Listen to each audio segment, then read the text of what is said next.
Hello everyone, welcome back to new video. तो दोस्तों, आज हम लोग इंग्लिश मीडियम एस्पिरेंट्स जो भी आरएस एग्ज़ाम की तैयारी कर रहे हैं उनके लिए बुक लिस्ट, क्या क्या रिसोर्सेज वो लोग फॉलो कर सकते हैं और क्या एक स्ट्रैटी अपना सकते हैं जिसके तहत उनका जो आरएस का एग्ज़ाम है, प्रीलिम्स जो है एग्ज़ाम है, वो क्रैक हो सके। मेनली आज हम लोग जो है आरएस प्रीलिम्स की बुक लिस्ट जो है वो डिटेल में डिस्कस करेंगे और कुछ ऑनलाइन रिसोर्सेज जो आप फॉलो कर सकते हो यूट्यूब से, या कोई भी कोचिंग के नोट्स, या जितने भी बुक्स रहती है बेसिक्स बुक्स और रेफरेंसेस बुक्स, तो उन सभी की बात करेंगे। देखिए, ये जो मैं वीडियो बता रहा हूँ आपको, ये ट्राइड एंड टेस्टेड चीज़ें हैं और मैं भी तैयारी कर रहा हूँ अभी।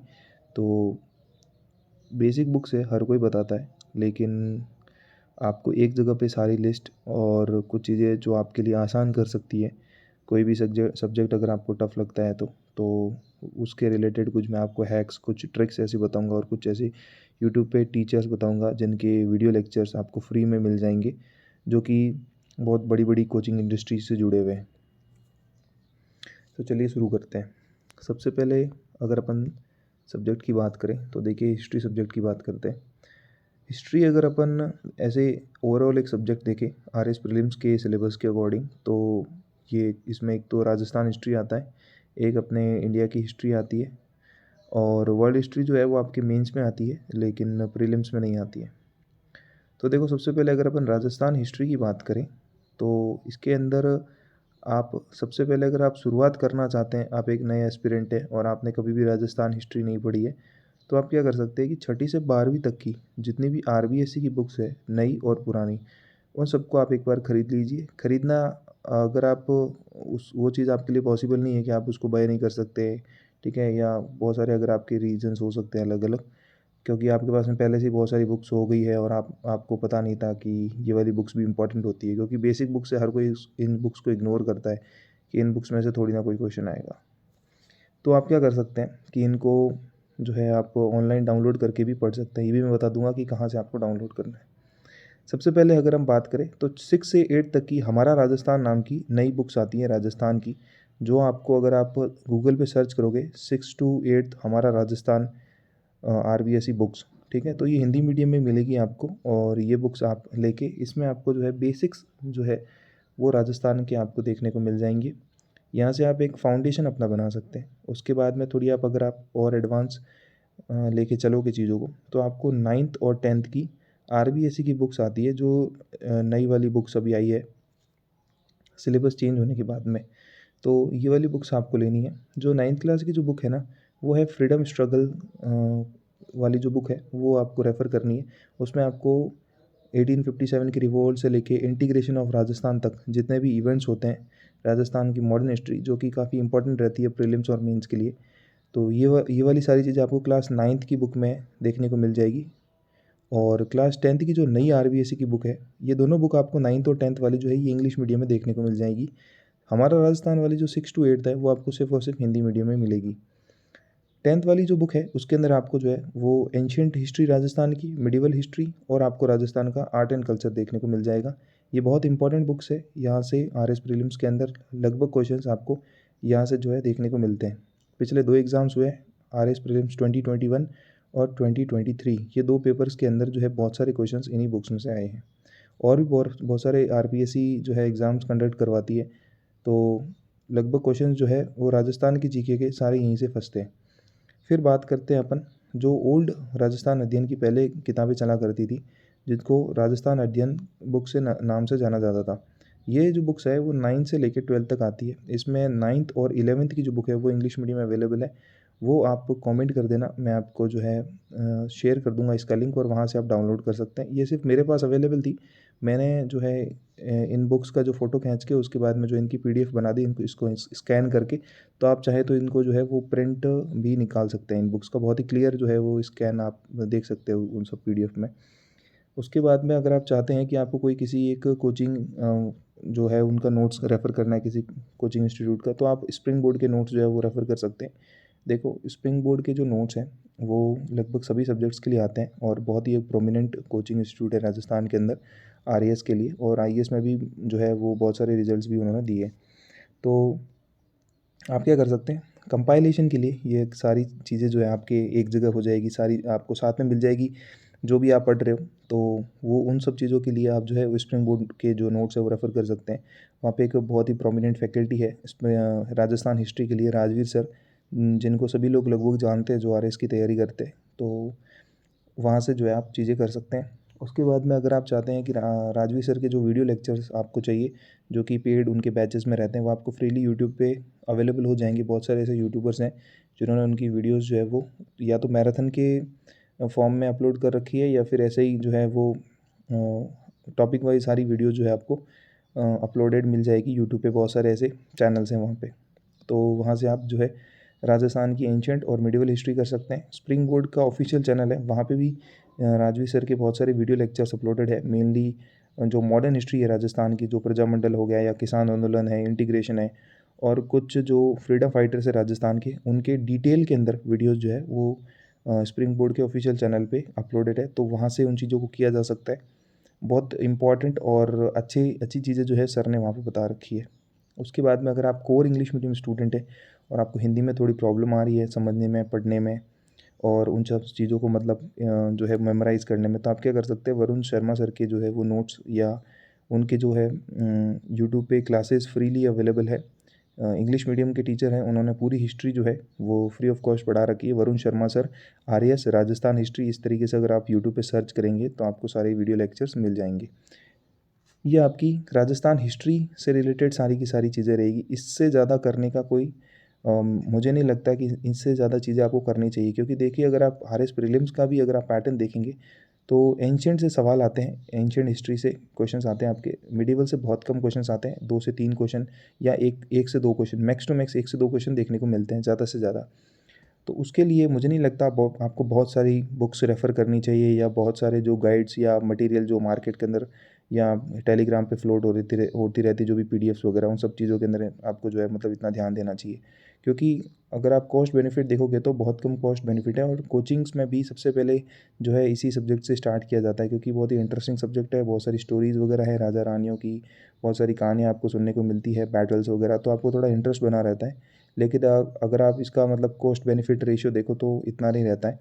तो आप क्या कर सकते हो, इस सब्जेक्ट को थोड़ा जो है ना वाइसली इस चीज़ों को आपको करना है। आपको देखना पड़ेगा कि कौन सी चीज़ों कौन से टॉपिक्स ऐसे हैं जहाँ से ज़्यादातर क्वेश्चंस आते हैं। एक ट्रेंड आपको देखना पड़ेगा, वो ट्रेंड आपको प्रीवियस ईयर क्वेश्चन पेपर देखने से ही पता चलेगा। एक चीज़ और है कि आप जब भी कोई सब्जेक्ट पढ़ने बैठो तो उसके प्रीवियस ईयर क्वेश्चन जो है वो आप सबसे पहले देखो। आरपीएससी की वेबसाइट पे आपको सारे प्रीवियस ईयर के क्वेश्चंस मिल जाएंगे। सिर्फ आरएस के ही नहीं, आरपीएससी जितने भी एग्ज़ाम्स कंडक्ट करवाती है, चाहे वो ईओआर हो या फर्स्ट ग्रेड हो या सेकंड ग्रेड हो, जिसके अंदर राजस्थान जीके पूछा जाता है, आरएएस का, असिस्टेंट प्रोफेसर का, ये जितने भी एग्ज़ाम्स होते हैं जिसमें आपको राजस्थान जीके देखने को मिलता है, इन सभी के जो है आपको क्वेश्चन पेपर देखने चाहिए। अगर आपको वहाँ से डाउनलोड नहीं करना है तो आपको मार्केट से बहुत सारी ऐसी बुक्स मिलती है जिसमें इन सभी पेपर्स का कंपाइलेशन होता है, तो वो भी आप वहाँ से परचेज़ कर सकते हैं। ठीक है, तो ये सारी चीज़ें जो है राजस्थान हिस्ट्री को आपको कंप्लीट करने के लिए सफिशिएंट रहेगी। यही चीज़ें आपको जो है मेंस में रेफ़र करनी होती है। और राजस्थान की जो मॉडर्न हिस्ट्री है और राजस्थान का जो आर्ट एंड कल्चर है, वहाँ से क्वेश्चंस बहुत ज़्यादा आते हैं, तो वहाँ पे आपको मेजर फोकस रखना है। बाकी मिडिवल हिस्ट्री अगर आप एक बार बाकी सारी चीज़ों से स्किप करके सिर्फ और सिर्फ राजवीर सर के जो क्लास नोट्स है वहाँ से भी अगर आप चीज़ें कर लोगे तो भी आपके क्वेश्चन जो है हो जाएंगे। क्योंकि ये मैंने खुद ने जो है ट्राइड एंड टेस्टेड ये वाली सारी चीज़ें, क्योंकि राजवीर सर ने कुछ भी पॉइंट ऐसा नहीं है जो इंपॉर्टेंट है पिछले साल के पेपर्स में आया और सर ने छोड़ रखा हो, तो लगभग सारा उसमें कवर हो जाता है। फिर हम बात करते हैं इंडियन हिस्ट्री की। देखिए इंडियन हिस्ट्री के अंदर आपको 3 सेक्शंस देखने को मिलेंगे। इंडिया की एंशिएंट हिस्ट्री, फिर मिडिवल हिस्ट्री और फिर मॉडर्न हिस्ट्री। एंशिएंट हिस्ट्री के अंदर आप क्या कर सकते हैं कि सबसे पहले अगर आपको बेस बनाना है तो आप क्या कर सकते हैं, एनसीईआरटी पढ़ सकते हैं। अगर आपके पास में टाइम कम है तो आप एनसीईआरटी की समरीज पढ़ सकते हो, मैं बताऊंगा कहाँ से पढ़नी है। और अगर आपके पास में अच्छा खासा टाइम है तो आप एनसीईआरटी क्लास 6 से लेके क्लास 12 तक की जो बुक्स है इंडियन हिस्ट्री की न्यू एनसीईआरटी, वो आप पढ़ सकते हैं। उसके अलावा अगर आपके पास में टाइम नहीं है तो आप प्रेप लेटर नाम से एक इंस्टीट्यूट है जो ऑनलाइन क्लासेस प्रोवाइड करते हैं यूपीएससी के लिए। उनकी जो एनसीईआरटी समरीज़ है वो बहुत अच्छी समरीज़ है, वहाँ से आप जो है वो रेफ़र कर सकते हैं। उनके जो ऑफ़िशियल वेबसाइट है वहीं से आप जो है डाउनलोड कर सकते हैं, फ्री ऑफ कॉस्ट समरीज़ है। मुझे अब तक की जितने भी मार्केट के अंदर एनसीईआरटी की समरीज़ जो फ्लोट होती रहती है बुक्स के फॉर्म में या पीडीएफ्स के फॉर्म में, मुझे सबसे बेस्ट यही लगी। मैंने बहुत सारी समरीज़ देखी है, बहुत सारे प्रोमिनेंट कोचिंग इंस्टीट्यूट अपनी समरी निकाले, लेकिन मैंने इससे बेस्ट समरी नहीं देखी। क्योंकि मतलब वो क्या करते हैं, बहुत सारी चीज़ों को काट देते हैं, ठीक है, और मतलब जो लाइन्स होती हैं उनको चेंज कर देते हैं, कुछ फैक्ट्स को छोड़ देते हैं, लेकिन इन्होंने पूरा एकदम अच्छे से कवर कर रखा है। तो आप यहाँ से कर सकते हैं अगर आपके पास में एनसीईआरटीज़ करने का टाइम नहीं है तो। इसके अलावा अगर आपको कंपाइलेशन चाहिए तो आप स्प्रिंग बोर्ड के नोट्स रेफ़र कर लीजिए। एंशिएंट हिस्ट्री के लिए स्प्रिंग बोर्ड के नोट्स बहुत अच्छे हैं। और आपको और अगर फैक्चुअल इन्फॉर्मेशन चाहिए और एकदम फैक्ट पढ़ना है तो इन सबको आप स्किप करके सिर्फ़ और सिर्फ लुसेंट की जो जीके आती है वो यहाँ पे भी आपके काम करेगी। जो आपकी हिस्ट्री वाला सेक्शन है वो लुसेंट में बहुत अच्छा दे रखा है, उसमें पूरा फैक्चुअल इन्फॉर्मेशन ही है। और आरएएस में अपने ज़्यादातर चीज़ें जो है फैक्चुअल वाली आती है प्रीलिम्स के अंदर। तो आप ये सारी स्किप करके और सिर्फ़ लुसेंट जीके पे भी आप फोकस कर सकते हैं। वहाँ से आप एंशिएंट हिस्ट्री का जो भी आपकी चैप्टर्स वगैरह है वो आप वहाँ से कर सकते हैं। इंग्लिश मीडियम में भी आती है, हिंदी मीडियम में भी आती है लुसेंट जीके वाली। मेडिवल हिस्ट्री सेम चीज़ आप कर सकते हैं, एनसीईआरटी की समरी लेंगे या फिर कोचिंग इंस्टीट्यूट के नोट्स लेंगे। देखो मेडिवल के अंदर से क्वेश्चंस बहुत ही कम आते हैं, 1 से 2 क्वेश्चन रहते हैं। तो मैं रिकमेंड करूँगा कि या तो आप कोई नोट्स ले लो, एनसीईआरटी की समरी आप 1-2 बार कर सकते हो, फिर उसमें से आप जो भी 1 पेजर या 2 पेजर आप नोट्स बनाना चाहो, कुछ फैक्चुअल इन्फॉर्मेशन है और उसके साथ-साथ में जो लुसेंट के अंदर जो भी चीज़ें दी गई है वहाँ से आप कर सकते हो, मोर देन सफिशिएंट रहेगा। फिर अगर आप मॉडर्न हिस्ट्री करना चाहो तो मॉडर्न हिस्ट्री के लिए आपके पास में बहुत अच्छा सोर्स है जो स्पेक्ट्रम है। इसके अलावा एनसीईआरटी समरीज़ तो आपको करनी है और कुछ टॉपिक्स जैसे नेहरूवियन टाइम्स के जो भी चीज़ें रहती है वो आपके सिलेबस के अंदर है। और वहाँ से जो ये जो पूरा चैप्टर है नेहरूवियन टाइम्स का, इसके अंदर आपके 2021 के अंदर भी क्वेश्चन पूछा हुआ है, ठीक है। तो ये वाली चीज़ें जो है ये आप आरबीएससी की बुक से जो है वो कंप्लीट कर सकते हो, ठीक है। तो स्पेक्ट्रम भी अगर आप पूरा नहीं पढ़ पा रहे हो तो मैं रिकमेंड करूँगा कि आप 1857 के रिवॉल्ट से लेके 1965 तक की जो हिस्ट्री है वो आप पढ़ लो। और स्पेक्ट्रम में भी बहुत बड़ी बुक है, अभी बहुत मतलब ऐसे बल्कि बुक हो गई स्पेक्टर भी, 1000 पेजेस से प्लस हो गई है, ठीक है। तो आप क्या कर सकते हो कि उनकी जो समरी होती है ना, स्पेक्ट्रम में भी पीछे समरी दे रखी होती है हर चैप्टर के बाद में, तो आप वो भी पढ़ सकते हो। वहाँ से भी आपके जो है क्वेश्चन सॉल्व हो जाएंगे। पर मेंस के लिए आपको पूरी स्पेक्ट्रम तो पढ़नी पड़ेगी, ठीक है। तो आप प्री में काम चला सकते हो, पर मेंस में तो आपको पूरी स्पेक्ट्रम पढ़नी पड़ती है। पूरी नहीं तो लगभग 1857 से रिवॉल्ट से वही 1965 तक तो एटलीस्ट आपको पढ़नी पड़ती है, क्योंकि 18 सेंचुरी से जो है वो आपको 1965 तक का हिस्ट्री आपके सिलेबस में दे रखी है मेंस की, तो आपको वहाँ वहाँ तक तो पढ़नी पड़ेगी। और अगर मैं बात करूँ, अगर आपको सिर्फ और सिर्फ आर्ट एंड कल्चर पढ़ना है तो इसके लिए क्लास 11th की फाइन आर्ट्स की एनसीईआरटी आती है, वो बहुत अच्छी एनसीईआरटी है। उसके नोट्स भी प्रेप लीडर पे अवेलेबल है। तो अगर आपको पूरी एनसीईआरटी नहीं करनी है तो आप सिर्फ और सिर्फ वो समरी कर सकते हो एनसीईआरटी की, जो आपको प्रेप लीडर पे मिल जाएगी। फिर अगर आपको कोई बुक करनी है जो कि स्पेशली डेडिकेटेड हो आर्ट एंड कल्चर के लिए, इंडियन आर्ट एंड कल्चर के लिए, तो आप नितिन सिंघानिया सर के बुक के सेलेक्टेड चैप्टर्स आप कर सकते हो। पूरी बुक आपको करने की ज़रूरत नहीं है, क्योंकि पूरी बुक जो है वो यूपीएससी की जो भी प्रिपरेशन करते हैं वो लोग भी नहीं करते हैं। तो आई थिंक हिस्ट्री से रिलेटेड जितनी भी चीज़ें थी वो मैंने सारी बता दी हैं। और आप एक चीज़ मैं आपको और बताऊं कि अगर आप थोड़ा और एडवांस में हिस्ट्री करना चाह रहे हो तो आप मैप बेस्ड हिस्ट्री कर सकते हो। मैप बेस्ड मतलब कि एनसीईआरटीज़ के अंदर जितने भी मैप्स दे रखे ना, चाहे वो डायनेस्टी से रिलेटेड हो, ठीक है, उस टाइम की जो भी जैसे मौर्य आप पढ़ रहे हो, ठीक है, तो मौर्य का उस टाइम का एडमिनिस्ट्रेशन कैसा था, उनकी टेरिटरी कहाँ तक थी, वो सारी चीज़ें जो है आपको एनसीईआरटी में मिल जाएगी, ठीक है। तो वहाँ के आप मैप बेस्ड जो है वो भी हिस्ट्री कर सकते हो एक तरीके से। जैसे आप महाजनपद आज देखते हो, ठीक है, तो आपको मतलब वहाँ पे महाजनपद जो है आपको मैप में दिखेंगे कि कौन सा महाजनपद कहाँ पे था। फिर उसकी जो है वो कैपिटल आपको वहीं पे देखने को मिल जाएगी। तो उससे क्या होता है ना, आपकी एक पिक्टोग्राफिक मेमोरी आपकी बन जाती है। तो ये चीज़ भी आप वहाँ कर सकते हो। नेक्स्ट सब्जेक्ट की अपन बात करें तो ज्योग्राफी आता है। देखो ज्योग्राफी के लिए आप क्या कर सकते हो, सबसे पहले तो ज्योग्राफी के अंदर 3 सेक्शंस हैं आपके आरएस प्रीलिम सिलेबस में। इंडियन ज्योग्राफी, वर्ल्ड ज्योग्राफी और राजस्थान ज्योग्राफी। इंडियन ज्योग्राफी को करने के लिए देखो, इंडियन ज्योग्राफी का जो वेटेज है ना वो थोड़ा कम है। सबसे ज़्यादा वेटेज जो है वो राजस्थान ज्योग्राफी का है, फिर आपके वर्ल्ड ज्योग्राफी, फिर आपके इंडियन ज्योग्राफी। तो ज़्यादा आपको जो फोकस करना है ना वो राजस्थान ज्योग्राफी जो है ज़्यादा फोकस करना है। उसके बाद आपको वर्ल्ड ज्योग्राफी बहुत छोटी है और बहुत कम टाइम में 3 से 4 दिन के अंदर आप इजीली पूरी वर्ल्ड ज्योग्राफी कवर कर सकते हो आराम से बैठ के, ठीक है ना। मैं बोल रहा हूँ आराम से, ऐसे तो आप 2 से 3 दिन में भी कर सकते हो, ठीक है।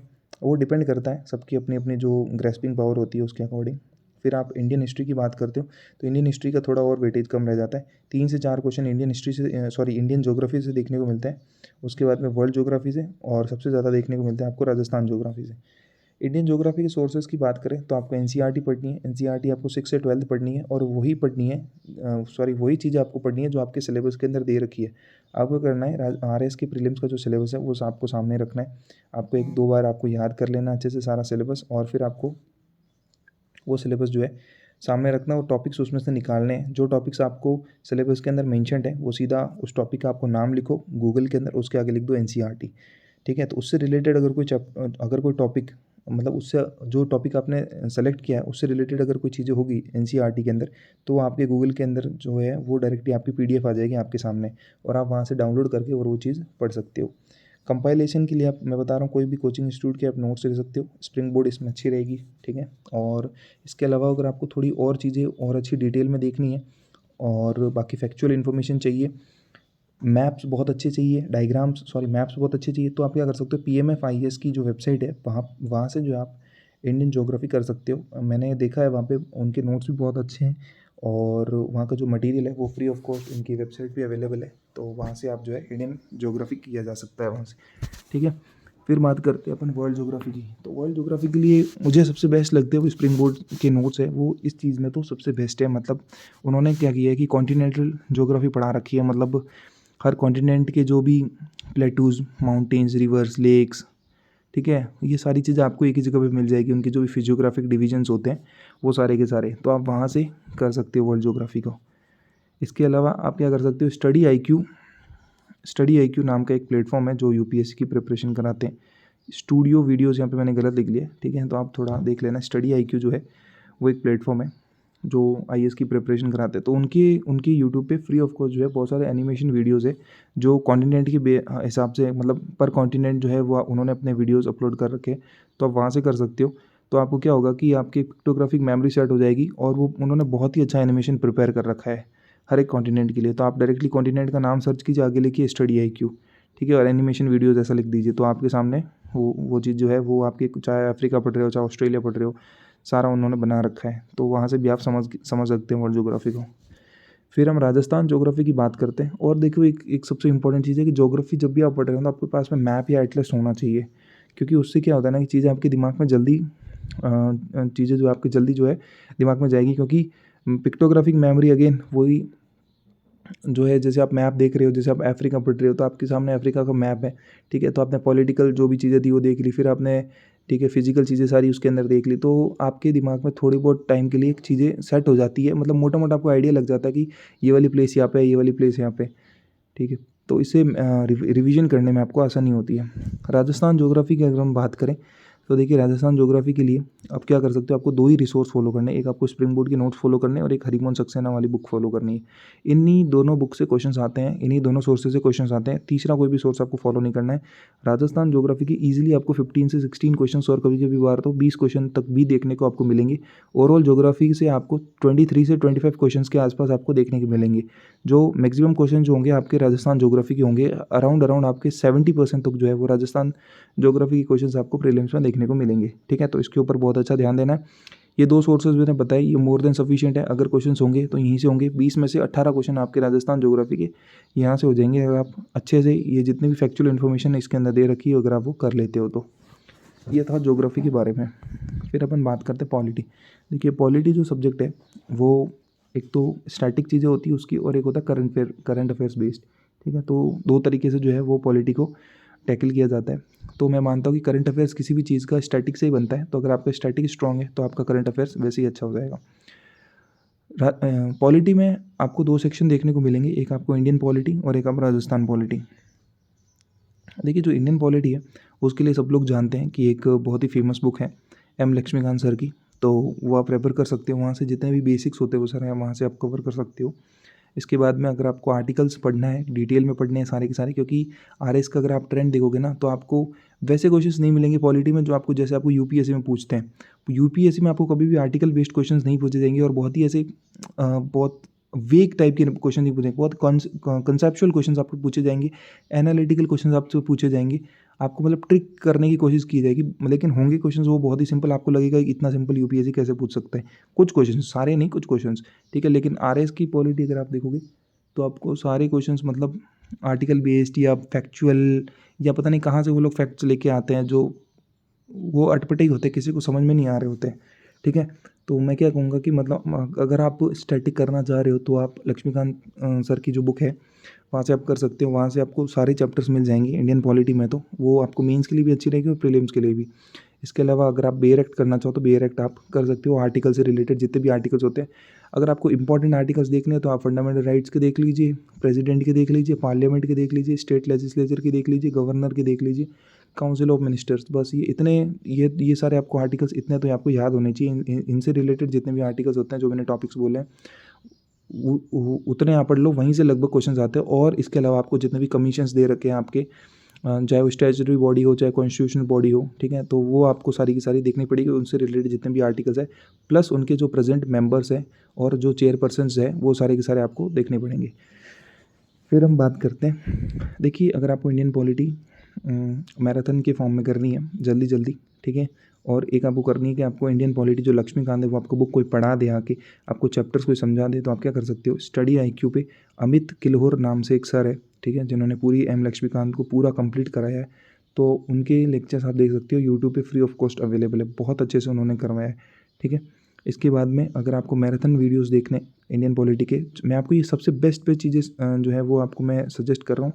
मतलब ये बहुत ज़्यादा मैंने रिसर्च किया, मेरे 2-3 साल के सारे एक्सपीरियंसेस से, यूपीएससी के जितने भी टीचर्स होते हैं उन सबको मैंने देख के जो है ना वो पूरे एकदम क्रक्स में आपको एकदम बता रहा हूँ, ठीक है। अगर आपको मैराथन चाहिए ना तो आप क्या कर सकते हो, अतीश माथुर सर लिख सकते हो, Atish Mathur sir prelims Magna carta, ऐसा अगर लिखोगे तो 8 से 10 वीडियोज़ है उनके, वो आपको यूट्यूब पे देखने को मिल जाएंगे, ठीक है। 3 से 4 घंटे की कुछ मैराथन है, कुछ 2 से 3 घंटे के मैराथन है। वहाँ से आप क्या कर सकते हो, ये सारे जितने भी टॉपिक्स है ना जो स्टैटिक वाले हैं, parliament, president, fundamental rights, DPSPs, ठीक है, गवर्नर, ये आप सारे वहाँ से कर सकते हो और फ्री ऑफ कॉस्ट रहेगा। और वो मतलब बहुत रिनाउंड टीचर, पूरी उनकी इंग्लिश में रहने वाली, हिंदी में वो बिल्कुल भी नहीं बताते हैं, उनका कंटेंट वगैरह सब कुछ इंग्लिश में रहता है।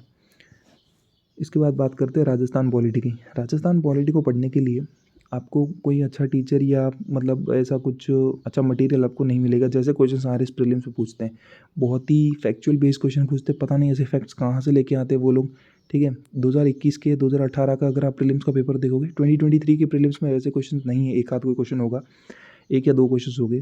लेकिन 2018 का आरएस का प्रीलिम्स देखोगे या 2021 का आरएस का प्रीलिम्स देखोगे, उसमें बहुत सारे ऐसे क्वेश्चंस उन्होंने पूछ रखे हैं जो बहुत ही मतलब वेग क्वेश्चंस है, हर कोई उनको नहीं पढ़ सकता, ऐसी कोई बुक में अवेलेबल नहीं है, वो क्वेश्चन मतलब बनाए जाते हैं, ठीक है। वो क्वेश्चन तोड़ मोड़ के, जिसने मतलब बहुत अच्छे से पढ़ रखा है, मैं बताता हूँ क्वेश्चन कैसे बनाया जाता है। फॉर एग्जाम्पल कैसे क्वेश्चन पूछे जाते हैं, जैसे आपने गवर्नर पढ़ा तो वो पूछेंगे ऐसा कौन से गवर्नर है जो लोकसभा के अध्यक्ष रहे हैं या जिन्होंने कुछ अपना पॉलिटिकल करियर उनका कुछ पहले था, ठीक है, या कौन से जो चीफ मिनिस्टर है वो 2 बार जो है लोकसभा अध्यक्ष रह चुके हैं, ठीक है, स्पीकर भी रह चुके हैं। कुछ ऐसे क्वेश्चंस पूछे जाएंगे आपको, ठीक है, जो है वो मतलब डेप्यूटी सीएम भी रह चुके हैं, ठीक है, 10 बार एमएलए बने हैं, 10 बार एमपी बने हैं लगातार, ठीक है। तो मतलब ऐसा कुछ क्वेश्चन आपसे पूछेंगे, ठीक है। तो ऐसे क्वेश्चंस आपको बनाने पड़ेंगे। वो बनते कैसे हैं, वो आपको उनकी जीवनी पढ़नी पड़ेगी, उनकी बायोग्राफी पढ़नी पड़ेगी, वहीं से वो सारे जो है वो क्वेश्चंस बनाए जाते हैं। तो आप क्या कर सकते हो कि राजस्थान पॉलिटी के लिए तो आप सुरेश पुरोहित सर एक है, उनकी आप वीडियोज़ जो है वो रेफ़र कर सकते हो, वो यूट्यूब पे फ्री ऑफ कॉस्ट अवेलेबल है। आप लिखोगे सुरेश पुरोहित सर और राजस्थान पॉलिटी ऐसा लिखोगे तो आपको वीडियो लेक्चर्स आपको देखने को मिल जाएंगी, वहाँ से आप अपनी राजस्थान पॉलिटी कर सकते हो। इसके अलावा सुरेश पुरोहित सर की राजस्थान पॉलिटी की बुक आती है, ये आपको हिंदी मीडियम में मिलेगी, इंग्लिश मीडियम में आपको नहीं मिलेगी। तो आपको वहाँ से सारे के सारे जो है राजस्थान पॉलिटी करनी है। ये 2 सोर्सेस मोर देन सफिशिएंट रहेंगे। और अगर आपको वो लिस्ट चाहिए पूरी की पूरी जिसमें वो सारे अटपटे क्वेश्चंस पूछते हैं, तो आप स्प्रिंग बोर्ड के नोट्स रेफ़र कर सकते हो राजस्थान पॉलिटी के, उसमें सबसे लास्ट पेजेस आप देखोगे, ठीक है, तो वहाँ पे आपको सारी लिस्ट जो है वो देखने को मिल जाएगी, तो आप वहाँ से ये सारी चीज़ें कवर कर सकते हो। राजस्थान पॉलिटी के 8 से 10 क्वेश्चन, कई कई बार 12 क्वेश्चंस भी आते हैं, और इंडियन पॉलिटी के आपको 7 से 8 क्वेश्चन, 9 क्वेश्चन तक देखने को मिलते हैं, ठीक है। तो ये आपकी बात होगी पॉलिटी की। अब अपन नेक्स्ट सब्जेक्ट के ऊपर मूव करते हैं। नेक्स्ट सब्जेक्ट है आपका इकनॉमी। देखिए इकनॉमी अगर आपको प्रिपेयर करना है आरएस के लिए तो आपके पास में 2 सेक्शन है, एक है इंडियन इकनॉमी और एक है राजस्थान इकनॉमी, ठीक है। यहाँ पे मैंने राजस्थान ज्योग्राफी लिख लिया गलती से, ये राजस्थान इकनॉमी है। इंडियन इकनॉमी के लिए आपको क्या करना है कि एनसीईआरटी, आप माइक्रो इकोनॉमिक्स और मैक्रो इकोनॉमिक्स की 2 एनसीईआरटीज़ आती है, आप चाहे तो वहाँ से कर सकते हो।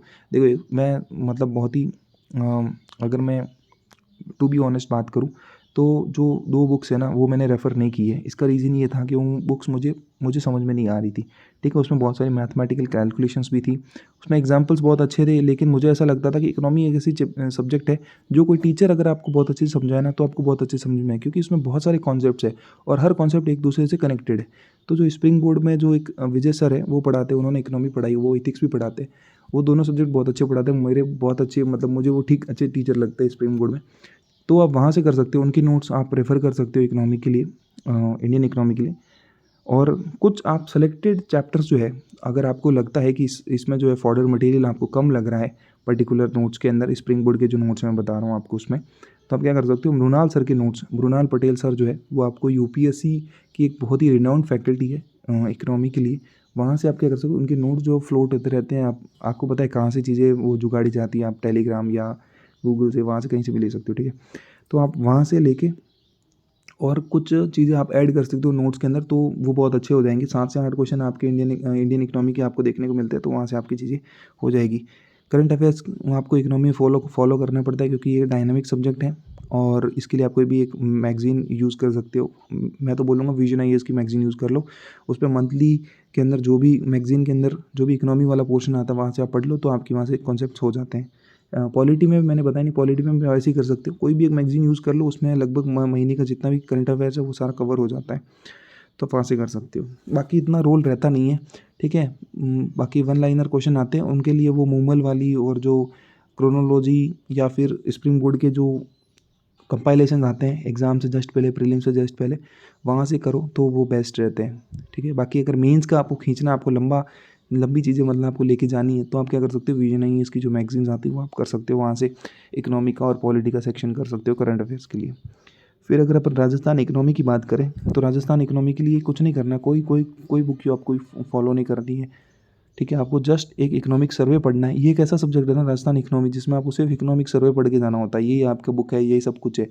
चाहे आप मेंस में बात करो, चाहे आप प्रीलिम्स में बात करो, वही सब चीज़ें पढ़ के जानी होती, कुछ उसमें चेंज नहीं होता है। तो अगर आपने इंडियन इकोनॉमिक सर्वे अगर आपने प्रीलिम्स में ढंग से पढ़ लिया तो आपको मेंस भी प्रिपेयर हो गया, ठीक है। ये अगर आपको पढ़ाने वाला है, ऐसा आपको लगता है कि मेरे से खुद से पढ़ा नहीं जाएगा, मैं तो पहली बार पढ़ रहा हूँ, या इसमें फैक्ट्स बहुत ज़्यादा है, आपको कोई याद करवाने वाला चाहिए, तो आप विकास गुप्ता सर भी स्प्रिंग बोर्ड की फैकल्टी है, वो पॉलिटी भी लेते हैं और इंडियन इकोनॉमिक सर्वे भी पढ़ाते हैं, ठीक है। तो वहाँ पे या यूट्यूब पे फ्री ऑफ कॉस्ट वो हर साल इंडियन इकोनॉमी के जितने भी वीडियोस होते हैं चैप्टर वाइज वो बना देते हैं, और उनके शॉर्ट नोट्स भी वो स्प्रिंग बोर्ड कंटेंट नाम से एक टेलीग्राम चैनल है, वहाँ पे वो शेयर कर लेते हैं। तो वहाँ से आप जो है उन जो भी स्लाइड्स रहती है, जो भी बोर्ड पे वो लोग लिखते हैं, शॉर्ट जो भी नोट्स होते हैं हर एक स्कीम से रिलेटेड जितने भी उसमें चीज़ें होती है, वो आप पूरा आपको पेज नहीं पढ़ना है, तो शॉर्ट चीज़ें वो सारी की सारी वहाँ पे लिखते हैं और उसके पीडीएफ बना के स्प्रिंग बोर्ड कंटेंट नाम से वो टेलीग्राम चैनल उस पर अपलोड करते हैं, तो आप वहाँ से कर सकते हो। नेक्स्ट बात करते हैं साइंस एंड टेक्नोलॉजी की। बहुत बड़ा सब्जेक्ट है और ये एक ऐसा सब्जेक्ट है जो मुझे लगता है बहुत कम टाइम में किया जा सकता है, अगर आपकी अप्रोच एकदम सही हो तो। क्योंकि साइंस एंड टेक अकेला आपके जो है 18 से 20 नंबर का पूछा जाता है आरएस प्रीलिम्स के अंदर, और मेंस के अंदर इसका बहुत बड़ा वेटेज है, ठीक है। तो आपको क्या करना है, आपके जो प्रीलिम्स के अंदर, आरएस प्रीलिम्स के अंदर जो सिलेबस देखोगे ना, तो उसमें जो पहली लाइन लिखी हुई है ना बेसिक साइंस, उसको छोड़ देना एक बार, ठीक है। दूसरी जो लाइन है ना, मतलब इन्फॉर्मेशन और कम्युनिकेशन टेक्नोलॉजी से आपको स्टार्ट करना है, ठीक है। आपको क्या करना है, या तो आप स्प्रिंग बोर्ड के नोट्स रेफ़र कीजिए। स्प्रिंग बोर्ड के नोट्स अगर आपको उसमें आपको कंटेंट कम लग रहा है, तो मैंने एक बुक रेफ़र की है, एसेंशिया नाम की एक बुक आती है, ठीक है। यूनिक पब्लिशर्स की वो बुक है साइंस एंड टेक्नोलॉजी की। वो पूरी बुक जो है फ्लो चार्ट फॉर्म के अंदर है, तो उस बुक को आप रेफ़र कर सकते हो। इसके अलावा आपको करंट अफेयर्स जो है वो तो पढ़ने ही पड़ेंगे, क्योंकि करंट अफेयर्स से बहुत सारे क्वेश्चंस आते हैं, जो मिसाइल्स वगैरह कोई नई हो या कुछ नया स्पेस प्रोग्राम हो, ठीक है, तो वो तो करंट अफेयर्स के रिलेटेड चीज़ें आती हैं। कुछ चैप्टर्स ऐसे हैं जो उसके अंदर बायोटेक्नोलॉजी वाला है, हेल्थ एंड डिजीज़ वाला चैप्टर है, ठीक है। तो ये आप क्या कर सकते हो, इसके लिए क्लास 12 की बायोलॉजी की एनसीईआरटी आती है, लगातार इस एनसीईआरटी से क्वेश्चंस आ रहे हैं, ठीक है। इसमें से 2 चैप्टर है बायोटेक्नोलॉजी के, एक है सिंपल बायोटेक्नोलॉजी वाला चैप्टर और एक है एप्लीकेशंस ऑफ बायोटेक्नोलॉजी। ये दोनों कर लेना, दोनों प्रीलिम्स और मेंस के लिए बहुत ज़्यादा इंपॉर्टेंट है, दोनों से नोट्स बना लेना, ठीक है। इन दोनों में से क्वेश्चन पक्का पक्का आता है। इसके बाद में डिजीज़ वाली बात करते हैं। ह्यूमन डिजीज़ के लिए भी वही क्लास 12th की NCERT है। उसमें चैप्टर नंबर 8 है ह्यूमन हेल्थ एंड डिजीज़ के नाम से। उसमें से जितने भी डिजीज़ दे रखी है वो सारी कर लेना, वहाँ से नोट्स बना लेना, वहाँ से क्वेश्चन पक्का आता है। फिर बात करते हैं ह्यूमैनिटी वाला भी चैप्टर जो है आपको क्लास 12th की NCERT में देखने को मिल जाएगा। Innate immunity, passive immunity, active immunity, acquired immunity, ये सारी चीज़ें जो है आपको वहाँ पे देखने को मिल जाएगी। ये इम्यूनिटी वाला चैप्टर जो है आप क्लास 10th की RBSE की बुक से भी कर सकते हो और 12th वाली जो NCERT है वहाँ से भी आप कर सकते हो। ये 12th वाली NCERT बायोलॉजी की NCERT है। फिर आप ब्लड ग्रुप्स अगर आपको करना है, ठीक है, ब्लड ग्रुप्स वाला ये जो चैप्टर्स हैं, ठीक है, वो आप क्या कर सकते हो, उसके लिए भी आप क्लास 10th की जो RBSE की बुक है वहाँ से आप कर सकते हो। ठीक है, जो जितने भी आप ब्लड ग्रुप्स के जो भी टाइप्स होते हैं, ठीक है, ABO ब्लड ग्रुपिंग से 2 बार क्वेश्चन आ चुका है, 21 में भी आया था, 23 में भी आया था। ठीक है, उसके बाद ये आप ये इतना करोगे ना, आपकी साइंस या टेक्नोलॉजी कंप्लीट हो जाएगी। देखो, आपको किसी भी चीज़ की प्रैक्टिस करनी है ना, प्रैक्टिस के लिए एक आप बुक यूज़ करना, घटना चक्र नाम से बुक आती है। उसमें आपको जितने भी UPSC के, स्टेट PCS के जितने भी क्वेश्चंस होते हैं ना, वो सब कुछ आपको एक जगह कंपाइलेशन हो जाएगा। ठीक है, सब्जेक्ट वाइज आती है, टॉपिक वाइज उसके अंदर क्वेश्चंस दिए हुए होते हैं। ठीक है, हर सब्जेक्ट की अलग बुक आती है। वो आपके, जैसे आपने नैनो टेक्नोलॉजी पढ़ी टेक्नोलॉजी के अंदर, तो आप साइंस एंड टेक वाली जो घटना चक्र आती है उसको उठाओ, उसमें नैनो टेक्नोलॉजी निकालो, उसके जितने भी क्वेश्चन है वो सारे लगा लो। ठीक है, तो आपको एक फोमो खत्म हो जाएगा कि मैंने क्वेश्चंस नहीं लगाए। देखो, टेस्ट सीरीज तो आपको लगानी होती है लास्ट मोमेंट में, आप 2-3 महीने जब आपका नोटिफिकेशन आता है फिर आप टेस्ट सीरीज भी साथ साथ में लगा रहे होते हैं, या आपने कोई इंस्टीट्यूट में टेस्ट सीरीज ज्वाइन की होती है। ठीक है, वो तो आपको करना है, पर आपको क्या करना है, जितने भी PYQs है ना वो आपको मिस नहीं करने, चाहे वो किसी स्टेट PCS में आए हो चाहे UPSC में पूछा हो, क्योंकि उनके रिपीटेड होने के चांसेस बहुत ज़्यादा रहते हैं। ठीक है, अगर आप NCERT करना चाहो तो वो भी कर सकते हो। क्लास 6 से लेकर क्लास 10th की NCERT समरी कर लो। जितने भी साइंस की जो भी बेसिक्स, जो जिसको बेसिक साइंस जिनको करनी है वो एक लाइन लिखी हुई है। ठीक है, उसमें बेसिक साइंस इतनी बड़ी है, कहीं से भी कुछ भी क्वेश्चन आ सकता है। तो मुझे लगता है कि 20 में से अगर आप 16, 17, 18 क्वेश्चन तक भी अगर आप साइंस में डील कर लेते हो ना, तो ये बहुत अच्छा मार्जिन है, क्योंकि साइंस एंड टेक के क्वेश्चन भी काफ़ी अच्छे तक आ जाते हैं कभी कभी। ठीक है, UPSC में आते वैसे तो नहीं क्वेश्चन आते, बट हाँ, मतलब अगर आप नॉन साइंस बैकग्राउंड के भी हो ना, तो भी कम से कम 15 से 16 क्वेश्चन तो हिट कर सकते हो। मैंने जितने रिसोर्सेज बताए इतने में आराम से कर सकते हो। फिर बात करते हैं मैथ्स एंड रीजनिंग की। मैथ्स एंड रीजनिंग की कोई एक बुक बताऊँ, ये तो मतलब अजीब सी बात हो जाएगी, क्योंकि मैथ्स एंड रीजनिंग जिसको आती है उसको आती है, जिसको नहीं आती उसको नहीं आती, सीधी बात है। जिसको नहीं आती वो प्रैक्टिस प्रैक्टिस प्रैक्टिस करते जाओ, जिसको आती है वो और ज़्यादा प्रैक्टिस करो, ताकि उसमें आप पूरे समय से पूरे स्कोर कर सको। 20 क्वेश्चन आते हैं, 20 के 20 आप कर लो। ठीक है, जिसको मैथ्स नहीं आती वो सिर्फ रीजनिंग कर लो। जैसे रीजनिंग के 10-12 क्वेश्चन आते हैं, मैथ्स के 8 से 10 क्वेश्चन आते हैं। ठीक है, तो आप रीजनिंग पे अच्छी पकड़ बना लो। ठीक है, तो आपको मतलब जैसे रीजनिंग के 12 क्वेश्चन आ रहे हैं या 10 क्वेश्चन आ रहे हैं, तो ट्राई करो कि उसमें से 9 तो आप हिट करो। 10 क्वेश्चन आ रहे हैं तो 8 से 9 तो आप क्वेश्चन करो। और मैथ्स के सिंपल टॉपिक्स ले लो, जैसे परसेंटेज हो गया, रेशियो एंड प्रोपोर्शन हो गया। ठीक है, या फिर ये वाला जो SI और CI वाला जो हो गया, ठीक है, सिंपल इंटरेस्ट, कंपाउंड इंटरेस्ट। तो ये वाले जो सिंपल टॉपिक्स हैं यहाँ से भी आप कर सकते हो। आप डेटा इंटरप्रिटेशन वगैरह सारी चीज़ें छोड़ दो। ठीक है, जो मुश्किल मुश्किल जो चीज़ें वो आप छोड़ दो। मैथ्स के अंदर आपको इजी इजी चीज़ लगती है, लो हैंगिंग फ्रूट, जिसके अंदर लगता है कि आपको यहाँ कुछ कुछ क्वेश्चंस आपके लगा के कुछ फार्मूलाज और कुछ कॉन्सेप्ट्स आप यूज़ कर याद कर लोगे, तो आप मैथ्स के क्वेश्चंस कुछ बना सकते हो। तो 10 में से अगर आप 4-5 क्वेश्चन भी अगर आप मैथ्स में बना लेते हो, और रीजनिंग में अगर आप 9 क्वेश्चन 8 क्वेश्चन तक बना लेते हो, तो ठीक है, 14-15 क्वेश्चन का मामला बैठ जाता है। ठीक है, इतना मुझे लगता है कि अगर आप नॉन मैथ्स या कोई भी जिसको मैथ्स वगैरह इतनी अच्छी नहीं है, तो आप ठीक ठाक बाकी सब्जेक्ट्स में आप कॉम्पनसेट कर सकते हो। फिर बात करते हैं करंट अफेयर्स के लिए। करंट अफेयर्स के लिए क्या कर सकते हैं, करंट अफेयर्स में 20 क्वेश्चन आते हैं लगभग। ठीक है, अब करंट अफेयर्स के लिए आप क्या कर सकते हैं कि मैगज़ीन फॉलो कर सकते हैं। मैगज़ीन कौन सी, मोमल की कंपाइलेशन आती है। मोमल की एक तो मंथली मैगज़ीन आती है, एक 6 महीने की कंपाइलेशन आती है, एक 3 महीने की कंपाइलेशन आती है, और एक ईयरली कंपाइलेशन आती है। ठीक है, तो मैं रिकमेंड करूँगा कि 6-6 महीने की जो 2 कंपाइलेशन आती है वो आप ले आओ। ठीक है, 1 साल का करंट अफेयर होगा उसके अंदर एग्जाम से जस्ट पहले, और उनको रट्टा मारो सीधा। कुछ नहीं करना है, एज इट इज़ रट्टा मारना है। देखो, इसको रट्टा तो आपको मारना पड़ेगा, एक इकोनॉमिक सर्वे का रट्टा मारना पड़ेगा, एक आपको एग्जाम से पहले मैथ्स एंड रीजनिंग करनी पड़ेगी, और एक आपको करंट अफेयर्स करना पड़ेगा उन 3 महीनों के अंदर। नोटिफिकेशन से एग्ज़ाम के बीच में 2.5 से 3 महीने आपको मिलते हैं। इन 3 महीनों में अगर आपने पहले आपका सब कुछ हो रखा है, प्रीलिम्स मतलब आपने प्रीलिम्स मेंस की इंटीग्रेटेड प्रिपरेशन की है, आपका नोटिफिकेशन आया और आपको सिर्फ और सिर्फ क्या करना है, आपने मैथ्स और रीजनिंग की प्रैक्टिस कोई नहीं करता। ठीक है, तो आपको करनी है, आपको इकोनॉमिक सर्वे पढ़ना है, और आपको क्या करना है, करंट अफेयर्स पढ़ना है। बाकी आपको क्या करना है, जितने भी स्टैटिक सब्जेक्ट्स हैं जो अपने हिस्ट्री, पॉलिटी, ज्योग्राफी, इकोनॉमिक्स, ठीक है, साइंस एंड टेक, ये आपने फाउंडेशन कोई बैच ज्वाइन करिए तो वहाँ पे आपने पढ़े होंगे। ठीक है, या आपने खुद से सेल्फ करे होंगे तो भी प्रीलिम्स और मेंस इंटीग्रेटेड अप्रोच आपने अपनाई होगी। ऐसे तो है नहीं कि प्री के और मेंस के लिए किए होंगे, ठीक है। तो मैं ये समझ के चल रहा हूँ कि आपकी वो वाले सब्जेक्ट जो है वो कंप्लीट है, ठीक है। आपको नोटिफिकेशन के बाद में आपको स्टैटिक सब्जेक्ट्स, अब कुछ लोग होते हैं जो करते भी है, स्टैटिक भी करता है, ये भी करते हैं, सब कुछ करते हैं और प्रीलिम्स भी निकालते हैं उन 3-4 महीनों में। मैं उन लोगों की बात नहीं कर रहा हूँ, मैं उनमें से नहीं हूँ, क्योंकि मुझसे तो 3 महीने में प्रीलिम्स नहीं निकलने वाला, ठीक है। मेरे को कम से कम 7 से 8 महीने चाहिए डेडिकेटेड प्रीलिम्स के लिए, क्योंकि आपको बहुत सारी चीज़ें करनी पड़ती है, क्योंकि अभी कट ऑफ जो है वो 100 नंबर के आसपास आपने देखा होगा 2023 के आरएएस के प्रीलिम्स के अंदर 100 नंबर की कट ऑफ चली गई थी।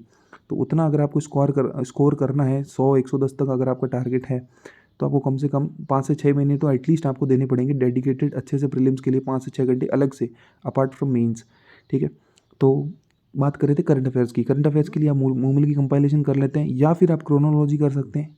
अगर आपको क्रोनोलॉजी समझ में नहीं आ रही, अगर आपको अच्छी सी हैंडराइटिंग में सारी चीज़ें कंपाइलेशन चाहिए, तो आप स्प्रिंग बोर्ड की कंपाइलेशन ले सकते हैं, वो भी बहुत अच्छे हैं, ठीक है।